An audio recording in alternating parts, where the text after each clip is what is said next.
Before you can create a healthy relationship with others, you first have to create a healthy relationship with yourself.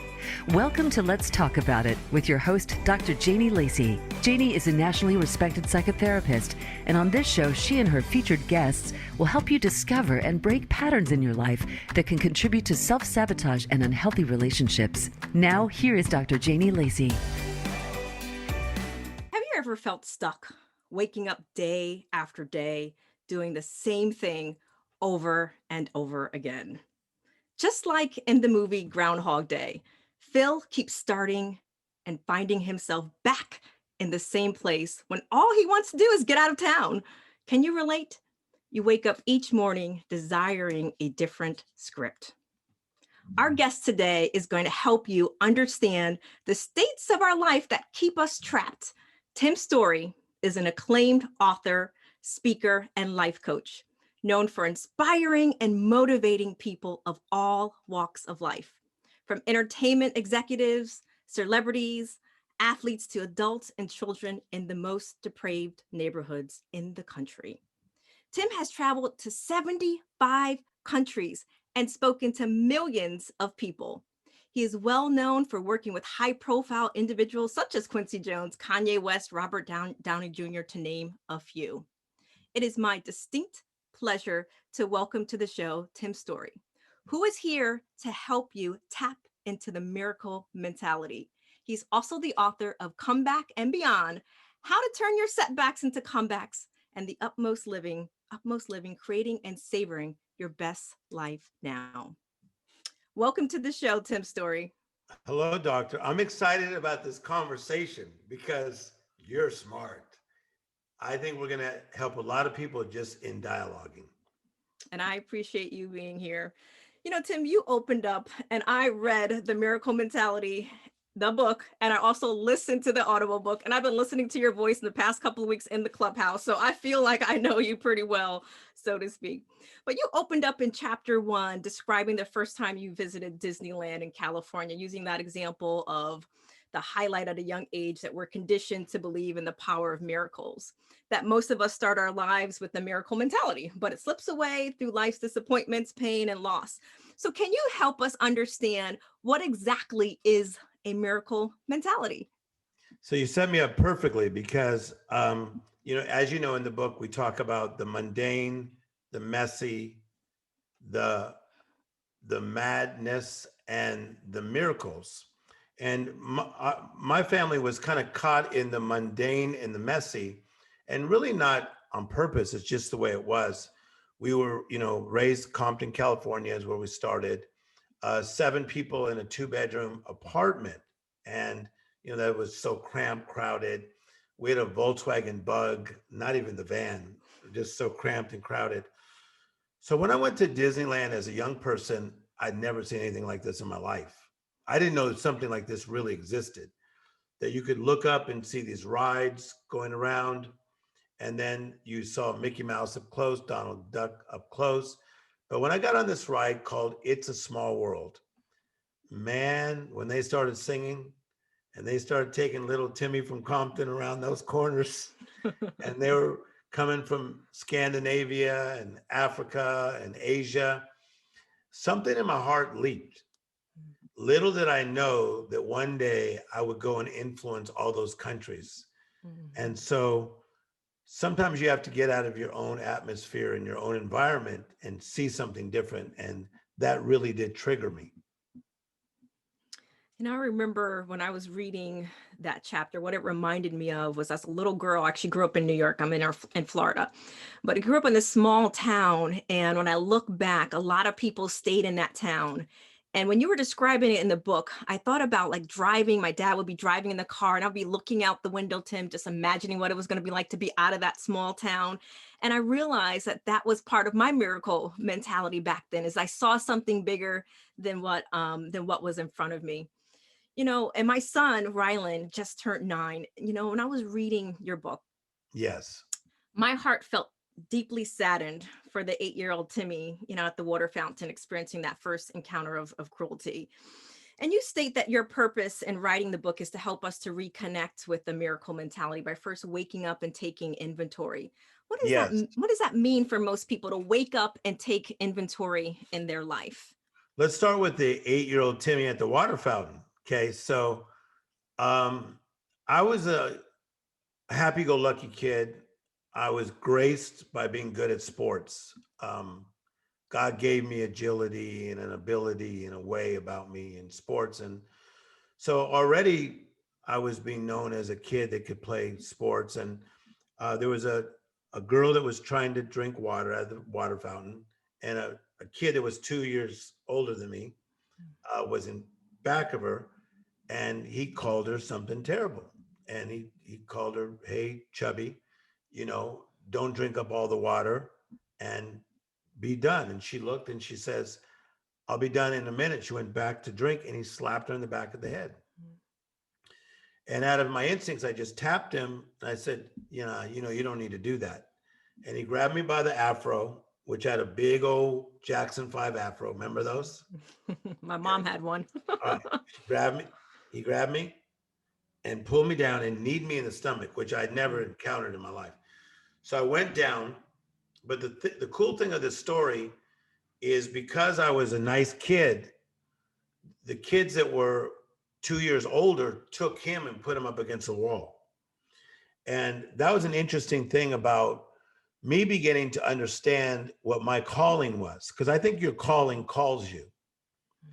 So why was I so concerned about this young lady that was really being bullied?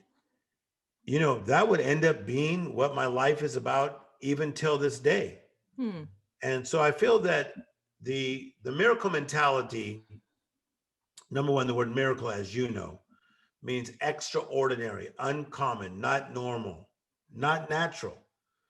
I always knew my life was uncommon, but sometimes you just don't decide something, you discover it.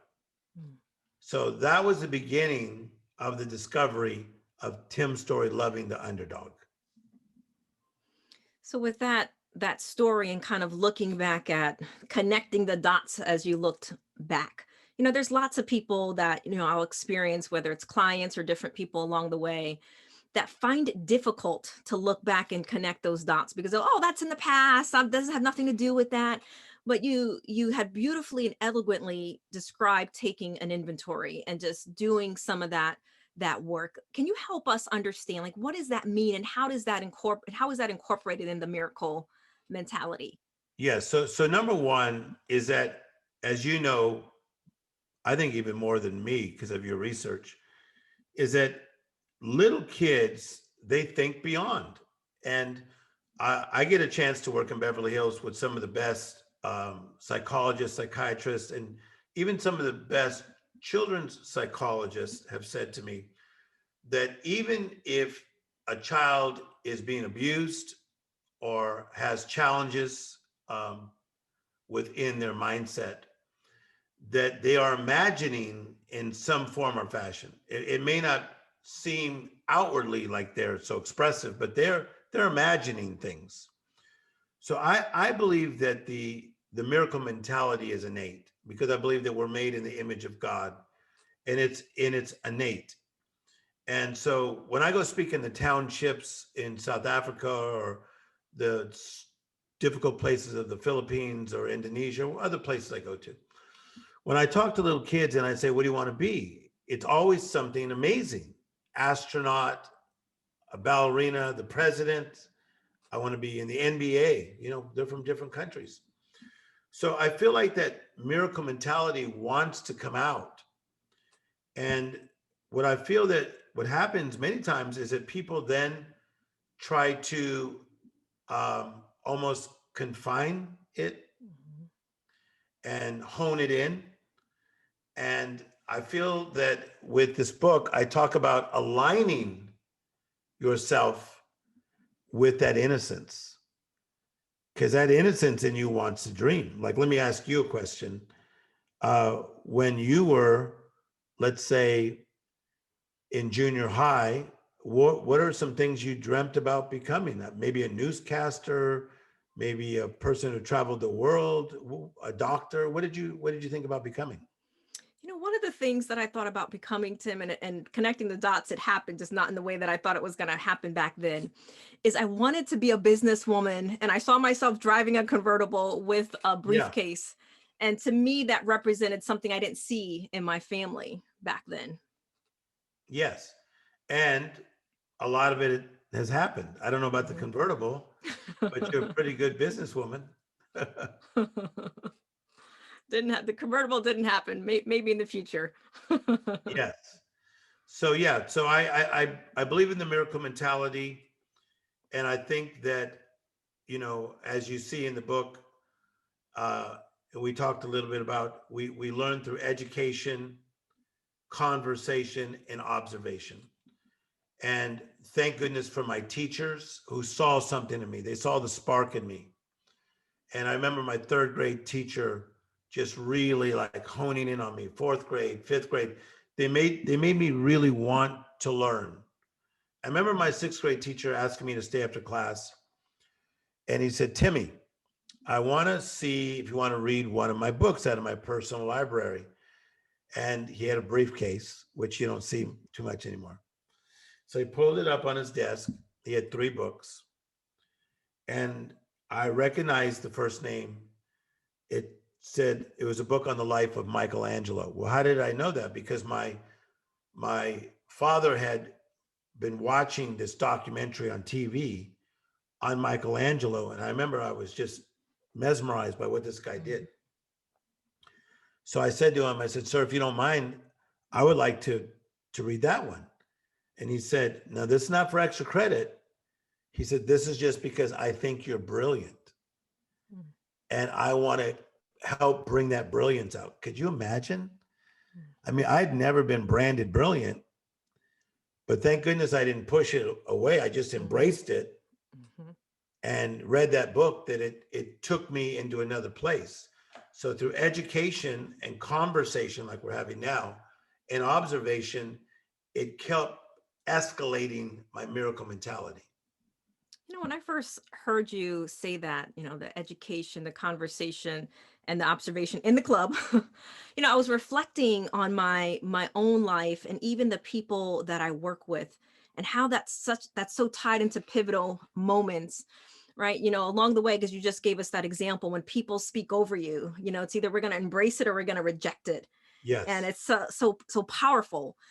So with that being said, in today's insta culture, I don't need to tell you this, where people can curate their lives to posting that perfect picture and the video only by sharing the best of the best. People get discouraged, and I see it all the time in my women's groups and the retreats that I have. We always have these conversations around social media, one way or the other, because it can create that illusion that people's lives are really better than they really are.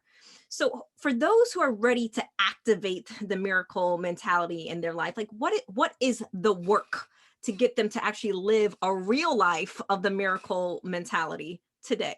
Yeah. So to me, again, the miracle mentality is innate, but I also don't see it as like a destination. Like when I get there, then my life becomes miraculous.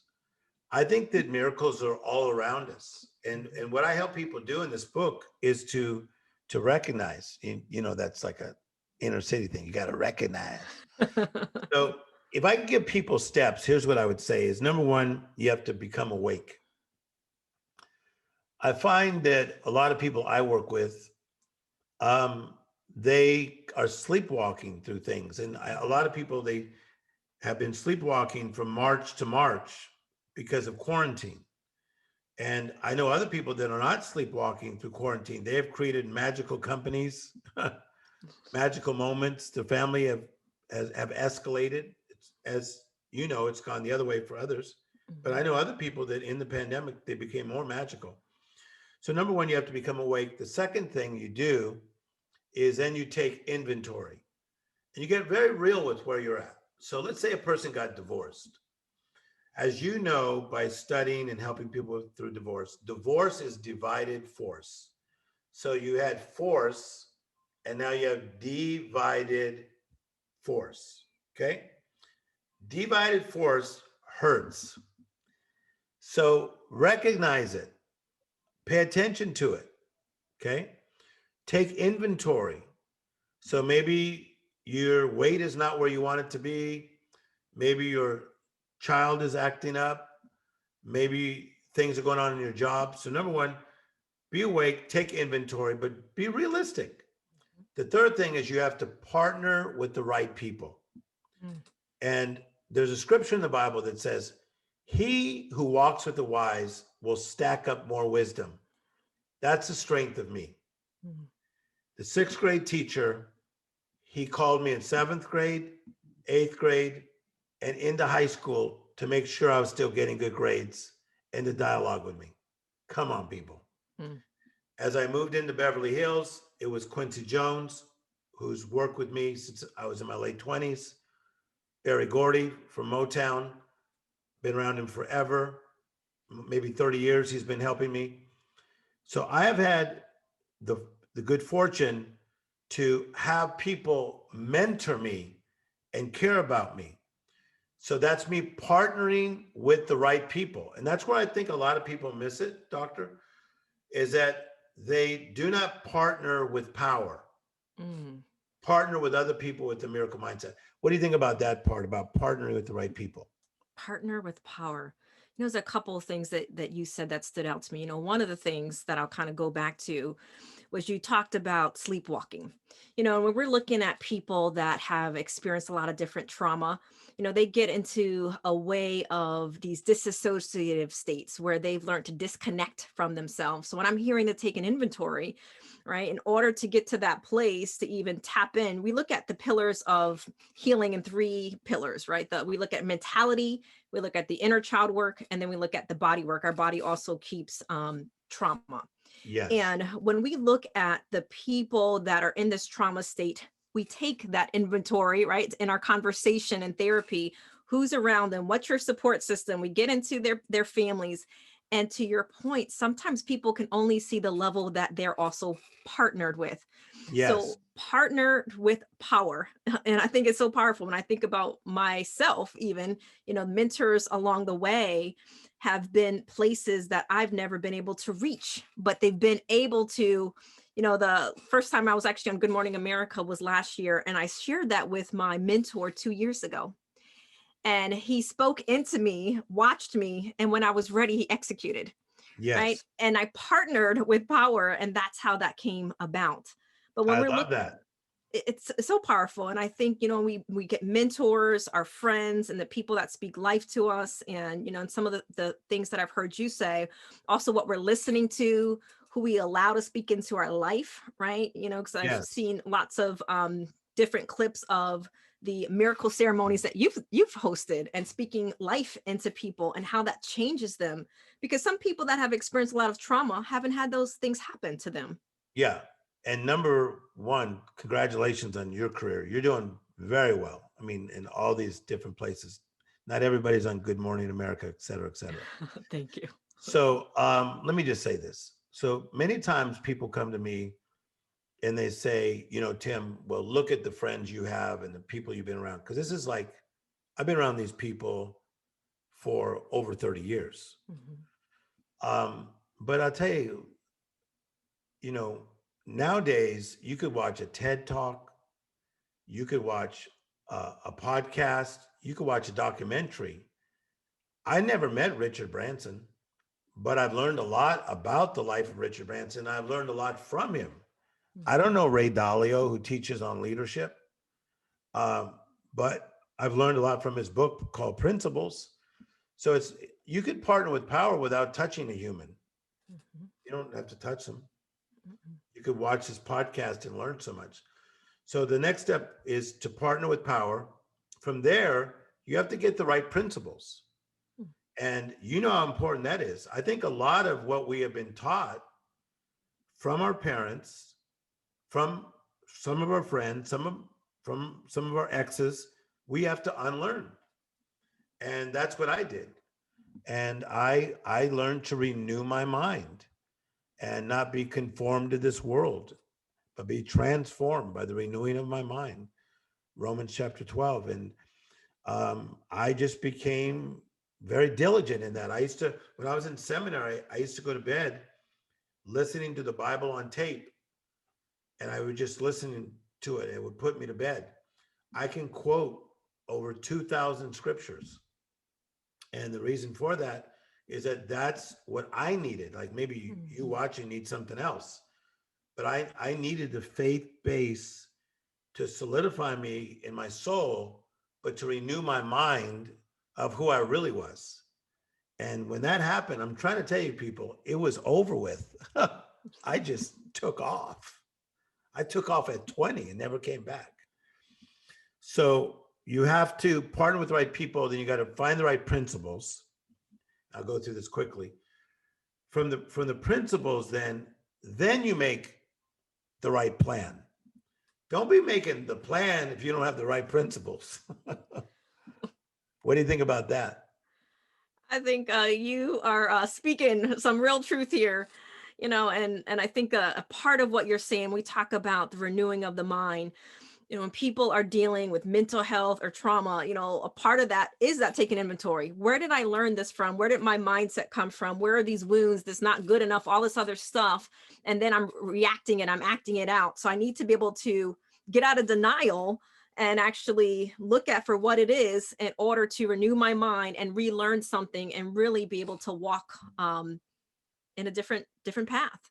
And I think it's challenging for a lot of people because it's painful, right? As you shared with us in your story about that first walk of cruelty, a lot of people learn to just walk, I like that saying, the just walking dead, so to speak, as they learn to numb themselves through addictions, through all types of, and then separation. So then to kind of look back to take that inventory is painful for a lot of people. It is very painful, but because I deal with a lot of people in recovery, as well as you do too. But if you choose to numb yourself, and I say it this way, if you don't run to the refuge, you'll run to a refuge. And so I find that if you numb yourself, sooner or later, there's going to be a knock on the door that says, you got to wake up or else. And then if you keep numbing yourself, the knock will keep coming and you might end up in prison, and then the knock will keep coming. And then you may get out, but then you are doing nothing. The knock will keep coming. And then you might not ever wake up. And so the numbing does not work. It does not work. We have to deal with it. But that's the beauty of the power of partnership, is that when somebody is weak, then somebody else is strong. I'll tell you a story. Smokey Robinson he's like my brother. And he was going through a crisis many years ago. And he was hiding in his house, and his friend, who's a famous actor that I will not say, broke his door down. The Smokey Robinson broke his door down in his big old mansion, broke Smokey's door down because he knew Smokey was in trouble. You need some people in your lives that have the guts to break the door down. Amen to that. I say that you need to have that one friend that you can call at 3:00 in the morning, Tim, and they're not going to ask you any questions, and it's just going to be A to B. Nobody will ever find out. That trusted circle. 100%. I like how you just phrase that. But then you make the plan, but don't make the plan before you get with the partners with the power and the right principles. Don't be making crazy plans. Because if you're in the wrong place, you're going to make the wrong plans. I guarantee you. Right? It matters. It matters. So then you make the plans. The plans to me come from here. Yeah, I think you know, but you got to stop. You got to look. You got to listen. We move too quick. Stop, look, and listen. You got to stop. You got to look. And my stop is stop. My look is here, but it's also here. It's here and here. It's a double look. I stop and I look, then I listen. Like, what am I here? What am I supposed to do? I'm telling you, I knew I was going to be Tim Storey before I was. And Oprah asked me that. She said, at what age did you know you were Tim Storey? I said, at 10. And then she told me her age when she knew she was Oprah. I won't tell you. I'll let her tell you. But I knew at 10, I was going to influence the world. I knew it. I'm not even joking. I knew it. That's powerful. That's powerful. And you've addressed this in this book, but I also say that, one of the most important decisions that we will ever make in life is the person we choose to marry or partner with. And you talked about this being one of the most critical factors as we're talking about the power circle, what I'm going to call it, and assessing how we feel about our lives. So what does this have to do with reconnecting or even developing a miracle mentality? Bring me a little more of that question. So in our relationships, the person who we choose to marry or partner with is one of the most important decisions we'll ever make, period. Yeah. We all know that. But you've addressed it in your chapter around relationships, that the people that we're around is a critical factor. And I also take that as spouses, as friends, as business people, assessing how we feel about our lives. So when we think about the miracle mentality and either developing it, reconnecting with it, creating a life around the miracle mentality, as we're talking about that circle being so important, that those friends, those people that are they're going to see the cliff when we don't see the cliff, and they're not going to let us jump. So if you can help, our viewers and listeners understand exactly what that means as far as them being able to help us develop our miracle mentality, the company that we keep. Yes. So I think that there's like 3 levels of intimacy. And I discussed this with Dr. Helen Mendez, who's now in heaven. She taught at USC forever. She mentored me for 17 years to do what I do and coaching celebrities. And we began to dialogue about this probably, for 4 hours over a period of different sessions. And I think that the first level of intimacy is like the casual level of you work together and you dialogue, you tease. How did so-and-so do at the Super Bowl halftime performance? Or did you get your COVID test? Or did you get your shots? We're casual. Mm-hmm. The second is like this intimate side. But the intimate side is very, very interesting. And I know, Doctor, you've done some intense study on this. So I'm making this very elementary. But the intimate side is interesting because, we just land in intimate situations, like when you have a family. Like some of you room with your sister or your 2 sisters, or some of you guys room with your brother or your 2 brothers, or you have relatives. You didn't vote them in. They're just there. So these intimate relationships begin to be a part of our lives. They become a part of the fabric of our lives. But I believe that there is a 3rd level. This is what Dr. Helen Mendez said. Ooh, Tim Storey, there you go again. I call it the invited guest section, invited guest. That just because you're my sister doesn't mean I have to invite you into what I'm really thinking. You're my sister, but that doesn't mean I'm going to tell you everything. You may be my brother, okay? I may not tell you everything. You might be my priest, my pastor, my rabbi. I still may not tell you everything. I think that there is an invited guest area of your life that you should only invite people in there that really care about you. Because if you let them in to that invited guest place of intimacy, ooh, they can cause such harm if their motives are wrong. How powerful is that? That is very powerful. So as we take our break, invited guests, think about who you've been allowing to hear your secrets, your dreams, allowing access. Access is currency. Who have you allowed access to you that didn't even deserve access? So we are going to come back after this break, and Tim is going to help us get our miracle mentality. We'll be right back. Are you often attracted to unavailable partners? Feel like you can't stay but can't leave a toxic relationship? Obsessed with thinking about a current or former lover? Feel resentful that you're always taking care of the other person? The Woman Redeemed Therapy Program is for women who want to break free from toxic relationship patterns so they can find the love they truly deserve.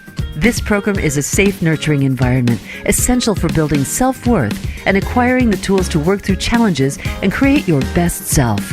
We invite you to begin the journey today to start building the new you. Call 407-622-1770 or visit lifecounseling.solutions.com. That's lifecounseling.solutions.com. Welcome back to Let's Talk About It with Janie Lacy. We are here with my esteemed guest, Tim Storey, and we were talking about the invited guest of intimacy. And are you taking an inventory? Are you thinking through this? But I'm going to pivot here for a minute, Tim. In chapter 9 on health, your work in addiction counseling, as we both can relate with, it caught my attention. As psychologists, one of the many pillars in treatment is spirituality and healthy development of relationships. And it touched my heart in particular when you shared that you watched your brother's battle and his loss of life due to his complications connected to addiction. And I can personally relate to that, having watched many of my own family members battle with addictions throughout their life, including my own father, resulting in his death at a very young age at 62. What are some of the greatest lessons that you've learned that you can share with us? I also recall that I think we're co-owners of several addiction centers. Yes. But what can you help us understand what you've seen with people that struggle with addictions, whether it's alcohol, substance, or process addictions, is what we call sex addiction or gambling? Yeah. I think that one of the things I have found that when somebody wants to alter their state through drugs or alcohol or even sex addiction, that they're not necessarily trying to feel better, they're trying to feel different. And they're looking for something different. And then many times they get an entanglement and they just don't know how to get out of it. And I think that's why it's so important for us to become free, free enough to try to do our best to help untangle somebody's situation. With my brother, it was difficult because he was an engineer at McDonnell Douglas, extremely smart, very attractive guy. But when he would struggle with his wife and have problems, he was a very strong weekend drinker. So after work Friday, strong, Saturday, all day Sunday, but could pop up on Monday and do his job. But after years of doing that, his body just couldn't take it and it just went out. And that was difficult for me to watch because I had helped so many people, predominantly celebrities, that I had helped them find the way. And I felt like, man, I couldn't even help my own brother. Yet I put him in 2 rehab centers, paid the whole thing, did a lot for him. So that was a very, very difficult thing.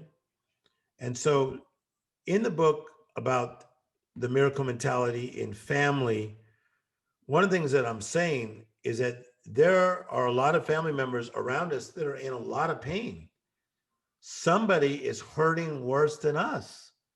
No matter how much you hurt right now, no matter how many life interruptions you're having, somebody's hurting worse than you. And so with the miracle mentality, I think it gives you a different perspective.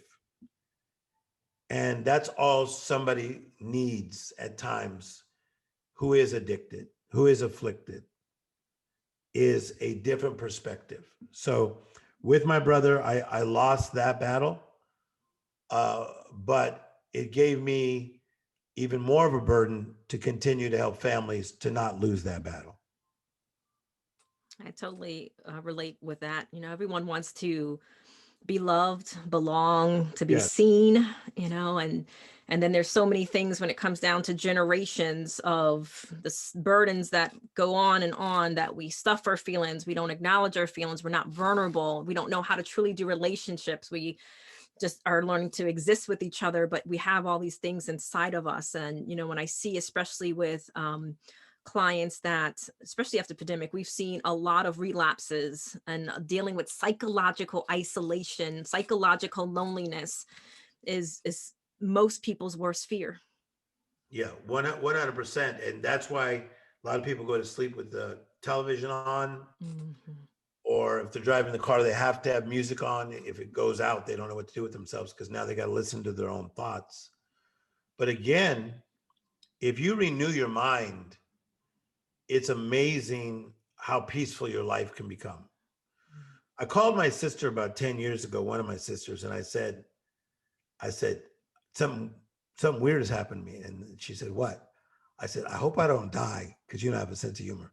Mhm. And she goes, well, what happened? I said, I have so much peace. It's weird. And, you know, I've always had a strong degree of peace, but about 10 years ago, a peace that passes all understanding hit my life. And I'm really not exaggerating. Mm. My musical friends say, Tim Storey seems like he has cool jazz music playing in his head at all times. That's one thing Verdine White says from Earth, Wind, and Fire, the bass player. He goes like, brother, you're just like always like just, and I am. But I did that by renewing my mind. I really did. Because I was raised in drama. I had to unlearn that. I renewed my mind of who I really am, that life is not perfect, that we're all undone. We're all going through recovery and discovery, as I said, and I'm good with it all. And to quote this lady, Joyce Meyer, she says, you need to enjoy where you are on the way to where you're going. And I'm good right now talking to you. So help us understand a little bit. And for some reason, when you were saying that, I can almost imagine you dancing to jazz music all the time. Yeah. But, help people understand, right? When they hear that term renewing their mind, what are some practical things that in your life coaching that you've helped people to practice that on a daily basis, to walk in that? Renewing your mind can happen in many forms and fashions. And renewing your mind is to put something that is healthy into your mind. And that could be quotes, that could be Maya Angelou poems, that could be affirmations that you read, that could be whatever religion you're from, reading from the book that is kind of like the good book of your religion. But renewing your mind to me is also in conversations that are very positive. I renew my mind a lot in amazing conversations. I have some very positive friends that when I'm done talking to them, I feel like I'm just the highest in the room, So renewing your mind is putting healthy things in your mind, but also learning to turn off other things. And so I'm very okay with quiet. Quiet is good. Peace is good. But that's how you renew your mind, putting healthy things in your mind. I remember, Tim, sitting with one of my, I don't work with many teenagers now, but I remember sitting with one of my teen clients that their parents had brought them in because they were angry. And I remember asking them, because they had their iPad at the time, and I asked them, what were they playing? And I have nothing against the artist at all, but they were like, I'm listening to DMX. And they Yeah. were feeding songs that kind of just created this emotion in them that kind of kept them in a certain state. So when we think about the things that not only we watch, that we listen to, but the conversations that we have, is it life-giving or is it life-draining? And I always give some other tips to some of the clients I work with. For me, it's the miracle morning, right? It's getting up that first hour, it's Yes. praying, it's devotional, it's listening to meditative music, giving the first fruits of the day to myself. So when I'm helping clients, and I would imagine you have your own routine, that I'm giving from a place of abundance versus a place of lack. Everyone's so hurried, right? Yeah, but mine's very similar to yours. Like as busy as my life is, I'm a studier of, again, for me, this is coming from my faith base. I love to study the Word of God. I love Psalms, Proverbs, Ecclesiastes. I meditate on the Word of God. I like listening to worship music. It takes me into a magical place. And because, me and you are being pulled on nonstop.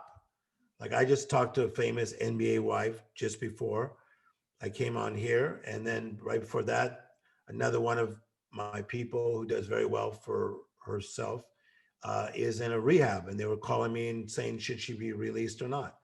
So, my life is being pulled. I'm being pulled all the time. And as you said, you have to set the tone. So you set your own tone in the morning, but I set my own tone as well. But I think it's important to go from what I call the battleground to the holy ground, and the holy ground to the battleground. So the battleground is life. The holy ground is that place of silence, meditation, prayer, right? Absolutely. Just rest in peace. And don't feel guilty for resting.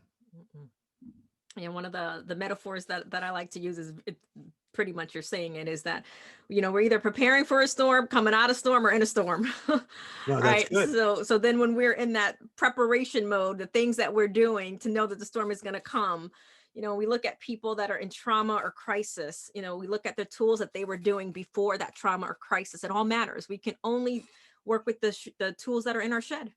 Yes. And I like the way you said that. You're very good with your verbiage. Oh, thank you, Tim.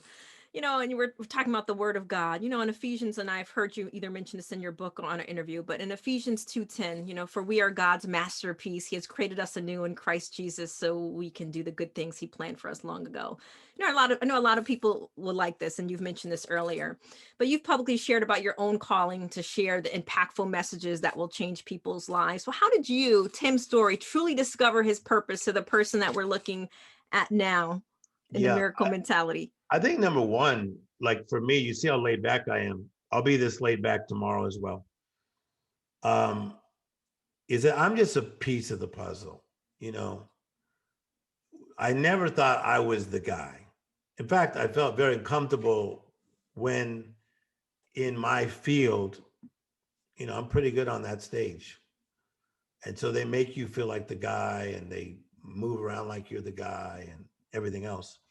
But I never felt like the guy. I feel like I am a guy who does a job, and I'm a piece of the puzzle. And so I feel like my calling called me, and I answered my calling, and that was to help the girl first time when the bully was bullying her, even though I got kicked in the stomach. So be it. I'm still that guy. That's the guy who helped Robert Downey, Kanye, and everybody else. I'm that guy. So whether it's, the girl who's being bullied, or somebody who's struggling with addiction, or the guy at 7-Eleven who's asking for money, all the guys on my team, they know if Tim walks into 7-Eleven and he sees those guys out there, it's going to take us some time. They know. They just wait in the car and they start like talking to each other, texting, because I'm going to have a talk, because it's usually a guy. But I think that's somebody's kid. I've helped so many of those beggars outside 7-Eleven. If you only knew. No, I've had them picked up because they said we could, taking them to rehab houses. No, come on, that's somebody's child. So I think that I'm just doing my calling, and God's being very cool with me. Like he's being a little bit over the top, because I get to do fun stuff. But I'm doing my calling. Yeah. Fun stuff, but meaningful stuff, right? We look at birthrights. The first birthright is at 4 years old, the right to be heard, right? But a lot of kids, they get that shush. And I think I've heard one of your interviews that talk about the shout, but they get, they're quieted. But what you do when you see the people outside of 7-Eleven is you see them. How many people have passed them, or how many people just gave them a quick dollar? Yes, the guys are waiting for you, but if you're sitting there and engaging them, you're giving them a gift. You see them. Yes, no doubt. When I say the fun stuff, I mean something like this. Let's take little Timmy, who used to love listening to Stevie Wonder and Smokey Robinson. That Smokey would be one of my best friends. That when I got my doctorate, one of them, he came and sang at my big party. That Stevie, when he got his NAACP award for the Icon Award, you guys could look up the year, called me up and said, I don't want to be there without you. because you understand. And to be with the Stevie Wonder, when I used to listen to his music way back, and now we're like brothers, and he's calling me, which he calls me, and says, "Hey, I need you there." To me, that's above people. You can't blame me for writing a book on the miracle mentality. Right, right. Right? I mean, I wanted Levi's and they got me something like Levi's. Don't blame me. Come on. Well, speaking of little Timmy, what would Tim Story share now with the little 8-year-old Timmy at the water fountain with all that you know now? I would say to him, you're going to be okay. Because when I was that age, I didn't know. There was a lot of drama in my house. My mother had a very strong personality, and I could tell her and my father didn't get along all the time. So I would say to him, you're going to be okay. And that's what I would say to all you that are listening, is that you're unfolding. We're all unfolding. And we can listen to shows like this and get better, read books like mine, get better. We're unfolding. So don't fold while you're still unfolding. But I tell that 8-year-old, you're going to be okay. Gonna be okay. So then the opposite. I once heard Tony Robbins use this exercise. But you're sitting on the porch. Tim Story's 81 years old. Yeah. He looks back. What does he see? Amazing. I see amazing. So I'm 60 now. Look how good looking my face looks. When I mean like good looking, I don't mean like handsomeness. I mean like I look alive. Like, Absolutely. what happened to me? And look at you. Look how alive you are at 30. So the Bible says those who look to God, their faces will be radiant. I'm going to be radiant then too. I'm going to be radiant at 90. And so what I'm going to see, I'm going to see my life from a God's eye view, which is through grace. That's how I see. I don't look at mishaps, missteps, missed opportunities. I see amazingness. And when I talk about beauty, I'm not talking about perfection. Okay? Because that's not how I'm describing myself. I'm talking about I see myself as fearfully and wonderfully made. I see you that way, and I see the listener that way. When you get that perspective, wow. Wow. I hear peace and well done, my good and faithful servant. Yes, because I'm not trying to prove anything. I'm just the piece of the puzzle. I'm helping the kid at the 7-Eleven. So then with that being said, what would be some of your Tim Story's greatest pain points that propelled him to continue to move forward and walk in his purpose? I think that there's been so much pain that I can't really like say breaking my arm hurt worse than breaking my leg. So I think that, to go through divorce was painful. I married into a very powerful family. The man had 2 doctorate degrees, was somebody that was used by 2 presidents to dialogue with them about life. Yeah, that was painful because I asked the man for his daughter's hand in marriage, very brilliant lady who was a college professor. And then 11 years into this thing, we really decide this is not working. We get divorced. That was very painful because I didn't just feel the pain of divorce, but I felt the pain of how I let that man down. And I remember taking a walk with him. And I couldn't believe what he said. It was so kind. He says, it takes 2. And he said, I'd rather see you get out now while you both have the ability to bounce back. So it was amazing how much mercy he extended to me. Hmm. And so I think sometimes the thing we fear the most doesn't always happen, because I thought this brother was just not going to like me for a long time. But I felt like that was very painful, but that's made me very empathetic towards people who have breakups, been divorced, et cetera, et cetera, et cetera. Yeah. So, what would you share if you were to kind of give Tim Storey's 3 greatest wisdom nuggets as we wind down to share with our viewers and our listeners? What would you share, Tim? I would say revelation, which Oprah would call an aha moment. You got to get a revelation of who you really are. But you got to allow that revelation to drop into conviction. A conviction is when you know that you know that you know.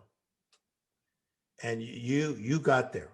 That's why you're doing so well. In certain areas of your life, you know that you know that you know. So when you get a revelation and it leads to conviction, you then have to take action. So I would challenge every person that's listening to take action.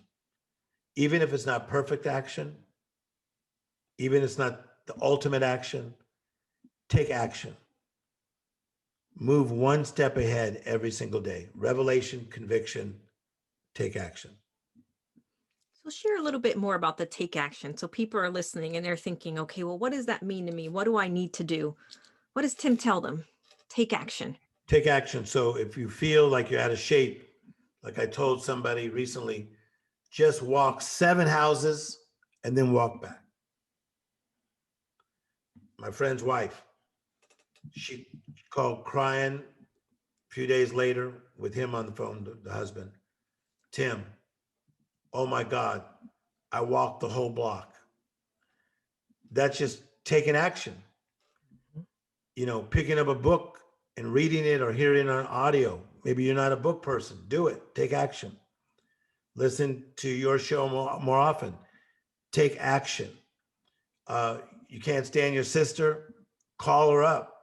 See how she's doing. Plant good seed into her life. Take action. Your son's in trouble? Call him. Even though you guys aren't close, take action. Take action. Take action. Well, we heard it here. So what's next for Tim Storey, besides being on a Today Show tomorrow morning? What's next is what's now. I'm talking to a brilliant human being. I'm talking to an all-star right now. So I don't really get into all that. Like, I am doing a movie with one of our biggest movie stars in the world. I'm helping to write it and produce it. I'm working on a $25 million play. Some would think that's kind of cool. I have a few good TV shows coming out. But right now, I'm like right here, talking Right here. to Dr. Lacy. That's what I'm into. And just talking to all these amazing human beings. So I'm fully present, fully feeling, fully alive. And I live this way. I'm right here, right now. Well, we certainly thank you, Tim Storey, for being on Let's Talk About It with Janie Lacy. You know, in the words of our dear guest, we are miracles in motion. God gives you the sight, the right, and the might to do the great things, but you have to develop the fight. If you have a setback, don't take a step back. Get ready for the comeback. Until next time, this is your host, Dr. Janie Lacy. Let's Talk About It can be heard live every Wednesday at 5 p.m. Pacific Time and 8 p.m. Eastern Time on the Voice America Empowerment Channel. Please join your host, Dr. Janie Lacy, for another edition of the show next week.